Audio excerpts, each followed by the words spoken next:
ਨੇ ਉੱਥੇ ਗੁਆਂਢੀ ਮੁਲਕ ਇੱਕ ਟਾਈਮ ਤੇ ਪੰਜਾਬ ਦਾ ਹੀ ਹਿੱਸਾ ਰਿਹਾ। ਲਹਿੰਦੇ ਪੰਜਾਬ ਸਣੇ ਪਾਕਿਸਤਾਨ ਦੇ ਵਿੱਚ 3 ਸੂਬੇ ਫੌਜ ਦੇ ਹਵਾਲੇ ਕਾफ़ੀ ਹਾਲਾਤ ਜਿਹੜੇ ਆ ਉਹ ਕਹਿ ਸਕਦੇ ਹਾਂ ਵੀ ਹੋਰ ਤਰ੍ਹਾਂ ਦੇ ਹੋਏ ਪਏ ਆ।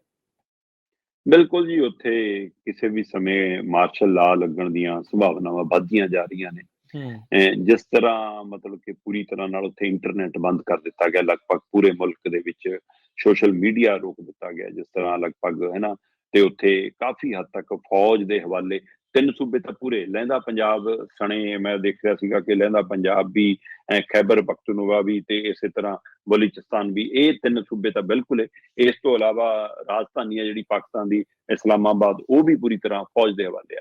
ਪਰ ਇਹ ਵੀ ਪਾਕਿਸਤਾਨ ਦੇ ਇਤਿਹਾਸ 'ਚ ਪਹਿਲੀ ਵਾਰ ਹੋਇਆ ਕਿ ਉੱਥੋਂ ਦੇ ਸਥਾਨਕ ਲੋਕ ਆਪਣੀ ਫੌਜ ਨੂੰ ਏਦਾਂ ਟੁੱਟ ਕੇ ਪਏ ਹੋਣ, ਚਾਹੇ ਕਿਸੇ ਵੀ ਪਾਰਟੀ ਦੇ ਸਮਰਥਕ ਕਿਉਂ ਨਾ ਹੋਣ। ਪਹਿਲਾਂ ਵੀ ਕਿੰਨੀਆਂ ਲੀਡਰਾਂ ਨੂੰ ਫੌਜ ਨੇ ਏਦਾਂ ਹੀ ਲਾਹਿਆ, ਧੂਇਆ, ਘੜੀਸਿਆ, ਅੰਦਰ ਕੀਤਾ, ਚਕਾਇਆ, ਮਰਾਇਆ, ਹੈ ਨਾ, ਸਾਰਾ ਕੁਛ ਉੱਥੇ ਅਸੀਂ ਵਰਤਾਰਾ ਦੇਖਿਆ ਪਾਕਿਸਤਾਨ 'ਚ ਜੋ ਕੁਛ ਵਾਪਰਦਾ ਹੈ। ਪਰ ਏਦਾਂ ਕਦੇ ਨਹੀਂ ਹੋਇਆ ਕਿ ਕਿਸੇ ਦੀ ਇੰਨੀ ਹਿੰਮਤ ਹੋ ਗਈ ਹੋਵੇ ਕਿ ਉਹਦੇ ਸਮਰਥਕ ਏਦਾਂ ਟੁੱਟ ਕੇ ਪੈ ਗਏ ਹੋਣ। ਹੂੰ, ਬੇਸ਼ੱਕ ਇੱਕ ਖਲਾ ਖੜਾ ਹੈ ਕਿ 2-4 ਦਿਨ ਚੱਲੂਗਾ, 5 ਦਿਨ ਚੱਲੂਗਾ ਜੋਰਨ ਮੈਚ, ਕਿਉਂਕਿ ਬੀ ਟੀਮ ਹੈ ਹੀ ਨਹੀਂ ਇਮਰਾਨ ਖਾਨ ਦੀ ਪਾਰਟੀ ਕੋਲ।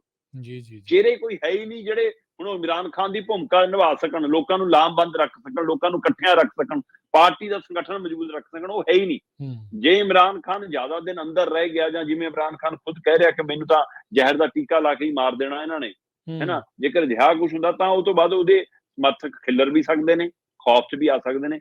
ਫਿਲਹਾਲ ਅੱਗ ਦੀ ਭੱਠੀ 'ਚ ਸੜ ਰਿਹਾ ਗਵਾਂਢੀ ਮੁਲਕ ਪਾਕਿਸਤਾਨ ਦੇ ਵਿੱਚ, ਜੋ ਖਾਸ ਕਰਕੇ ਪੰਜਾਬ ਦੇ ਵੱਲ, ਜਦੋਂ ਲਹਿੰਦੇ ਪੰਜਾਬ ਦੇ ਵੱਲ ਦੇਖਦੇ ਤਾਂ ਉੱਥੇ ਪੂਰੀ ਤਰ੍ਹਾਂ ਨਾਲ ਮਾਹੌਲ ਬਹੁਤ ਤਣਾਅ ਵਾਲਾ ਬਣਿਆ ਹੋਇਆ। ਸਰਕਾਰੀ ਬਿਲਡਿੰਗਾਂ ਮੈਂ ਦੇਖ ਰਿਹਾ ਸੀਗਾ ਕਿ ਜਿਵੇਂ ਉੱਥੇ ਅੱਗ ਦੇ ਹਵਾਲੇ ਕੀਤੀਆਂ ਜਾ ਰਹੀਆਂ, ਬੱਸਾਂ, ਕਾਰਾਂ, ਦਫ਼ਤਰ, ਹੈ ਨਾ, ਲੀਡਰਾਂ ਦੇ ਘਰ, ਉਹ ਸਾਰੀ ਅੱਗ ਜਾਣੀ ਜਾ ਰਹੀ ਆ।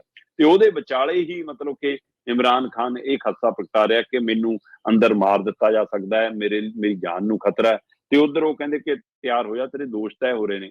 ਇੱਕ ਪਾਸੇ ਤਾਂ ਉਹ ਜਿਹੜਾ ਪੁਰਾਣਾ ਮਾਮਲਾ ਸੀਗਾ ਜਿਹੜਾ ਉਹਦਾ, ਹੈ ਨਾ, ਉਸ ਮਾਮਲੇ 'ਚ ਕਿ ਉਹਨੇ ਬਲੈਕ ਮਨੀ ਬਾਈਟ ਕੀਤੀ ਜੀ ਕੋ ਟਰਸਟ ਦੀ, ਹੈ ਨਾ, ਹੂੰ, ਉਹ ਸਾਰਾ ਅਲ ਕਾਦਰ ਟਰਸਟ ਵਾਲਾ ਮਾਮਲਾ ਕਿ ਉਹਦਾ ਅਰਬਾਂ ਖਰਬਾਂ ਦਾ ਰੁਪਈਏ ਨੂੰ ਬਲੈਕ ਤੋਂ ਵਾਈਟ ਬਣਾਇਆ ਤੇ ਫਿਰ ਉਹਦੇ ਬਦਲੇ ਕਰੋੜਾਂ ਰੁਪਈਏ ਵੀ ਲਏ ਤੇ ਜ਼ਮੀਨ ਵੀ ਲਈ, ਉਹ ਮਾਮਲਾ।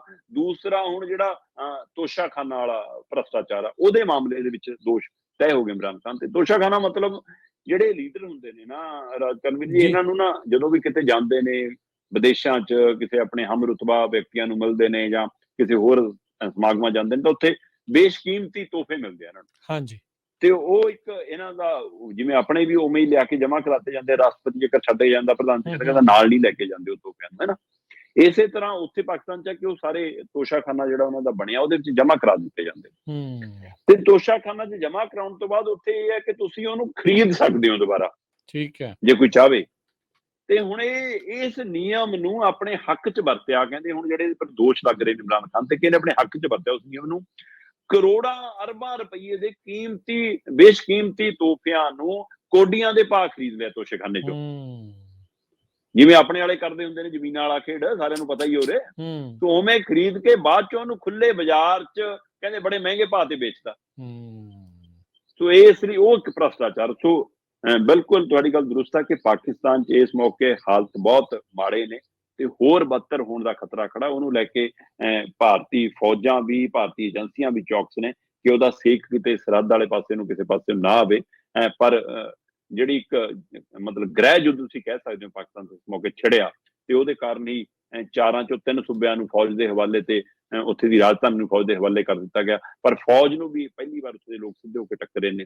ਸੋ ਦੇਖਦੇ ਹਾਂ ਜੀ ਆਰ ਪਾਰ ਦੀ ਜੰਗ 'ਚ ਪਾਕਿਸਤਾਨ ਕਿਵੇਂ ਨਿਕਲਦਾ ਬਾਹਰ। ਜੀ।